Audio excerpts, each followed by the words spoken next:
అందరికీ praise lord.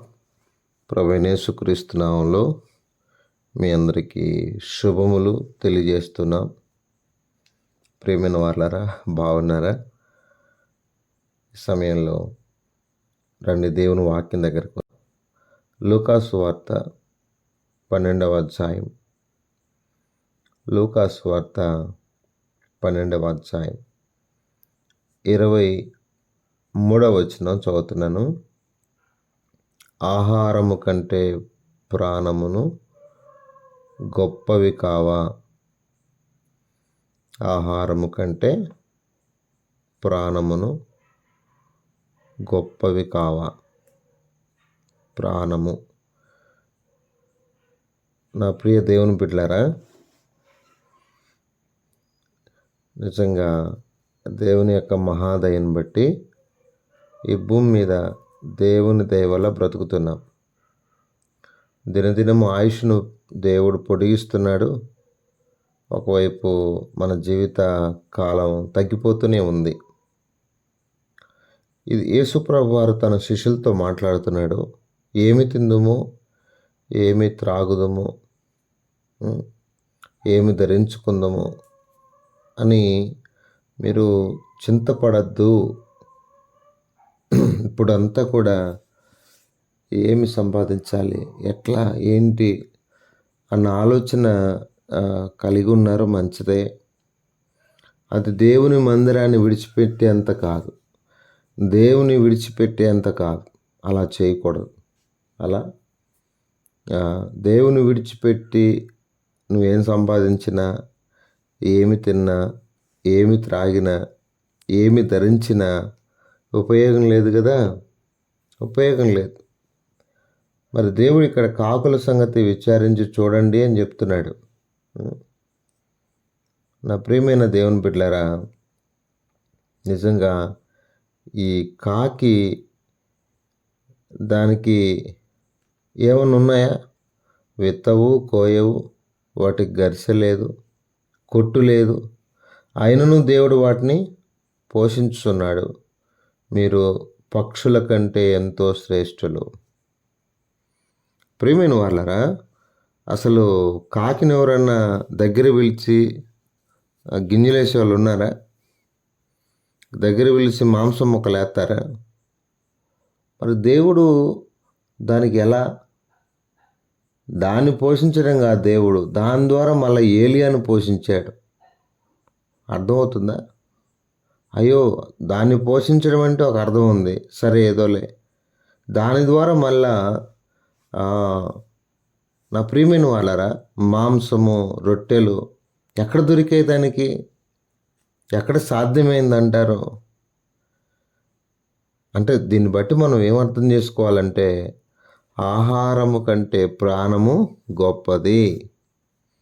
ప్రాణము.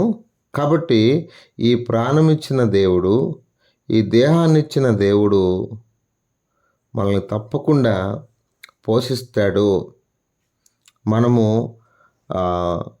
మత్తయి సువార్త 6:26 ప్రకారం కూడా పక్షుల కంటే శ్రేష్ఠులము అన్న విషయం అర్థం చేసుకోవాలి. మత్తయి సువార్త 10:31లో, లూకాసు వార్త 12:7, అంటే రెండు కూడా ఒకటే. పిచ్చుకల కంటే శ్రేష్ఠులం. అర్థమైందా? ఎవరికంటే శ్రేష్ఠులం? పిచ్చుకల కంటే శ్రేష్ఠులం కదా. కాబట్టి పిచ్చుకలను దేవుడు ఎంత చక్కగా ఆదరిస్తూ పోషిస్తూ ఉండేగా. మత్తయి సువార్త 12:12లోను మనం చూస్తే గొర్రెల కంటే శ్రేష్ఠులం. అర్థమైందా? నా ప్రియమైన దేవుని బిడ్డలారా, ఈ భూమి మీద దేవుడు తన ప్రజలను ఆయా రీతులుగా తప్పక పోషిస్తాడు. తప్పక వారికి కావలసిన సమస్తాన్ని కూడా సిద్ధపరుస్తాడు తప్పకుండా. కనుక మన ప్రాణము గొప్పదే. కాబట్టి ఇప్పుడు మన ప్రాణానికి కావలసిన ఆహారం. అందుకే 12వ అధ్యాయంలో ధనవంతుడు చూడండి. ఈ ధనవంతుడు తన కోసమే బ్రతుకుతున్నాడు, కానీ నేనున్నది దేవుని కోసము అని కాదు. అలా బ్రతకట్లేదు తను. లూకాసు వార్త 12వ అధ్యాయము ఎంత బాగా చెప్పుకుంటున్నాడు. 19వ వచనంలో, నా ప్రాణముతో ప్రాణమా, అనేక సంవత్సరములకు విస్తారమైన ఆస్తిని నీకు సమకూర్చబడి ఉన్నది, సుఖించుము, తినుము, త్రాగుము, సంతోషించుమని చెప్పుకుందును అనుకొనెను. ప్రియమైన వాళ్ళారా, చాలామంది ఇలానే తయారైపోయారు. అందుకే తన శిష్యులతో చెప్తున్నాడు, తినడం తాగడం ఇదే అయిపోయింది. ఈరోజు సంఘాల్లో కూడా చూడండి, కొన్ని సంఘాలు తినడం తాగడమే, ఆత్మ సంబంధమైన జీవార్థమైన వాక్యం లేదు. భౌతికమైన వాటికి, ఈ ఆహారానికి ఇచ్చినటువంటి స్థానము, ఆ రోజు ఇశ్రాయేలు మన్నాను కూర్చుకున్నట్టే కొంతమంది చెప్పిన దానికంటే ఎక్కువ. అంటే భౌతికమైన దాన్ని కూర్చుకోవడానికి ఎంత ప్రయాసో. నీ ప్రాణమును ఉజ్జీవింపచేయగలిగేటువంటి దేవుని వాక్యం దగ్గరికి మాత్రం ప్రాణము శ్రేష్టమైందయ్యా. అర్థమవుతుందా? ప్రాణము చాలా శ్రేష్టమైంది. ఆ ప్రాణాన్ని దేవుడే పోషిస్తాడు. ఆ ప్రాణానికి కావలసిన సమస్తాన్ని కూడా ప్రభువే ఇస్తాడు. ఒకవేళ అలా కాకపోతే ఆయన చెప్పేవాడు కాదు కదా. మన ప్రాణము ఆయనకి ఎంత విలువైందో తెలుసా? చాలా విలువైంది. కనుక ఈ మాటలు మనం అర్థం చేసుకోవడానికి ప్రయత్నం చేస్తాం. ప్రియమైన దేవుని బిడ్డలారా, ఇక్కడ రాయబడిన విధానం ఏంటంటే, శిష్యులు కూడా ఇక భౌతికమైన వాటి విషయంలో ఆలోచన చేస్తారేమో. ఆలోచన చేసి అసలు దాన్ని విడిచిపెట్టి ఇక ఏమి తిందుమో ఏమి తాగుదమో అన్న ఆలోచన కలిగి ఉంటారేమో అన్న విషయంతో, దేవుని రాజ్యాన్ని వెతకండి, దేవుని చిన్నమంద భయపడద్దు, దేవుని రాజ్యం శ్రేష్టమైంది, ఇది కాదు మనం వెతకాల్సింది అని ఎంత స్పష్టంగా మనకు అర్థమవుతుంది ప్రియమైన వాళ్ళారా. ఎందుకంటే యోనా గ్రంథం 2వ అధ్యాయము 7వ వచనం, కోపములో నుండి నా ప్రాణము నాలో మూర్ఛిల్లగా నేను యెహోవాను జ్ఞాపకము చేసుకుని నీ పరిశుద్ధాలయంలోనికి నీ యొద్దకు నా మనవి వచ్చెను. యోనా ప్రాణము పోవునంతగా అంటే ప్రాణం విషయంలో ఆయన కొంత ఆలోచన ఉంది నా ప్రియమైన వాళ్ళరా. కాబట్టి మీ ప్రాణములు గూర్చైనను మీ దేహములు గూర్చైనను చింతపడద్దు. ఎందుకంటే మీ ప్రాణములకు విశ్రాంతి దేవుని దగ్గరే దొరుకుతుంది. ఏదో మంచి బిర్యానీ తింటే విశ్రాంతి దొరకదు. అర్థమైందా? నిజంగా లోకమంతా సంపాదించుకొని ప్రాణం పోగొట్టుకుంటే ప్రయోజనం లేదులే. కానీ అయితే దేవుని దగ్గర మన ప్రాణములకు విశ్రాంతి. ఆయన మన కొరకే కదా తన ప్రాణం ఇచ్చాడు. మరణమగునంతగా నా ప్రాణము దుఃఖములో మునిగిపోతుందని ఎవరి గురించి చెప్పాడు? కాబట్టి ఇప్పుడు మన ప్రాణాలు రక్షించుకోవడానికి ఎన్నో తిప్పలు పడుతున్నాం. ఎన్ని తిప్పలు పడుతున్నామంటే ఇక చెప్పలేము. నా ప్రియమైన వాళ్ళరా, జాగ్రత్త పడదాం. వెర్రివాని వలె మాట్లాడద్దు. కాబట్టి వెర్రివాడా, ఇలా మాట్లాడిన ధనవంతుని దేవుడు సంబోధించిన మాట ఏంటి? వెర్రివాడా, నీ ప్రాణం గురించి ఆలోచిస్తున్నావు.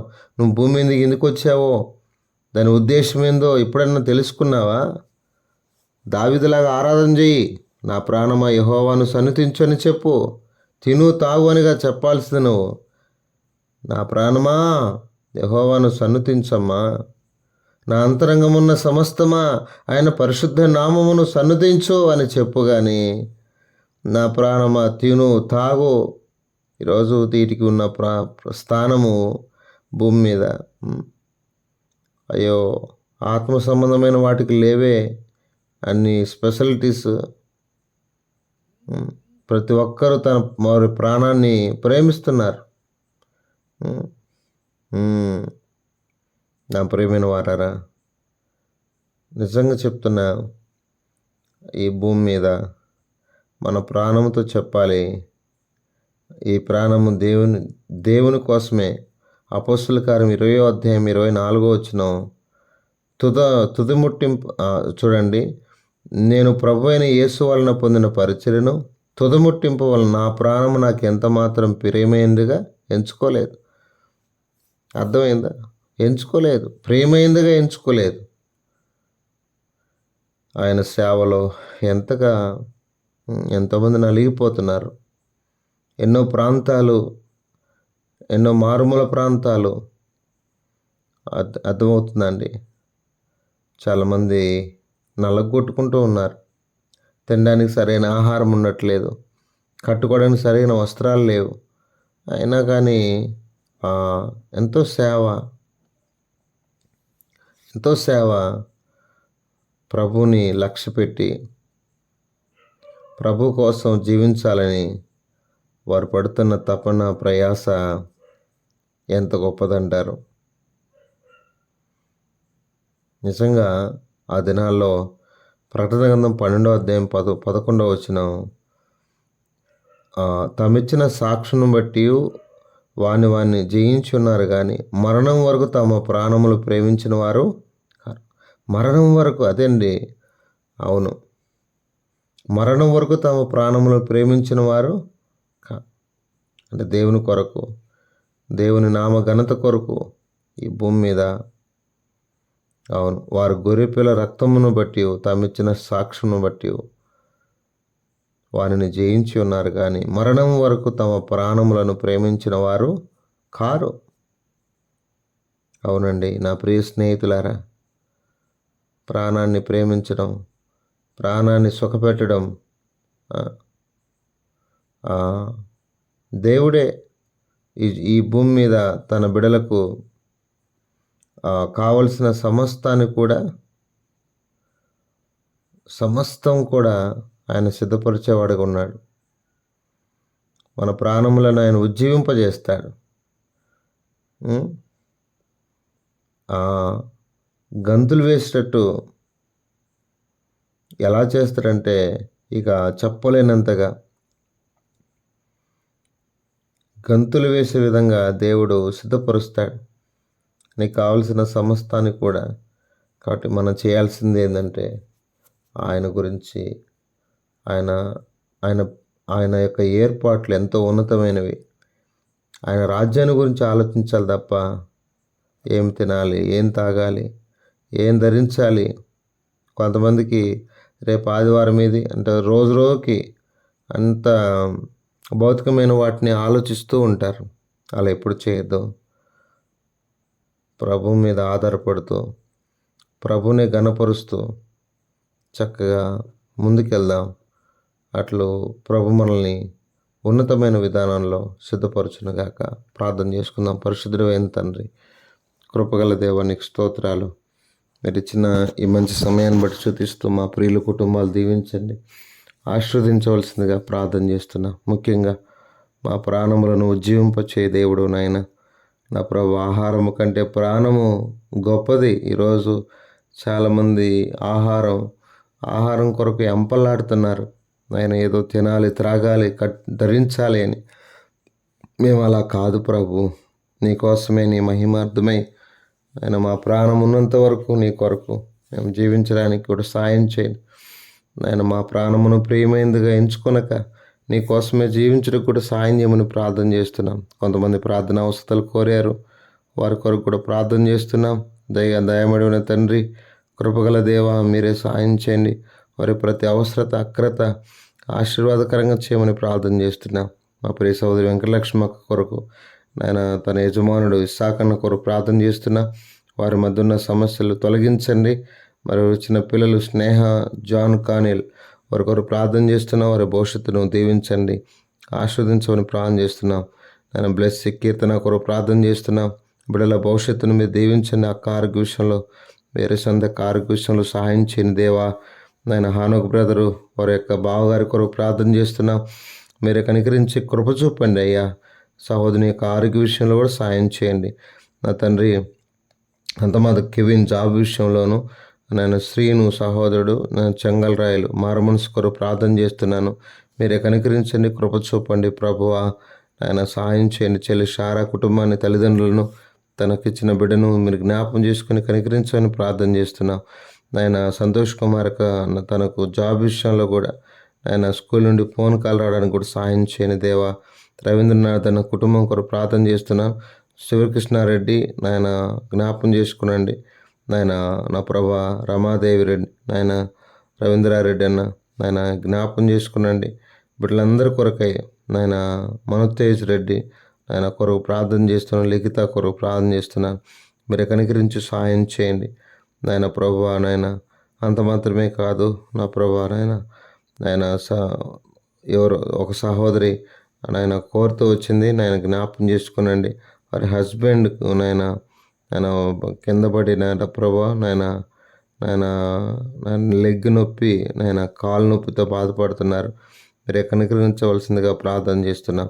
ఈ విధంగా రేచెల్స్ నాయన సైమన్ వారి యొక్క నా సంతతి కొరకు ప్రార్థన చేస్తున్నాం. మీరు కనికరించండి, సాయం చేయండి. మా ప్రియులందరినీ మీరు ఆదరించమని యేసు పరిశుద్ధ నామములో ప్రార్థన చేస్తున్నాం తండ్రి.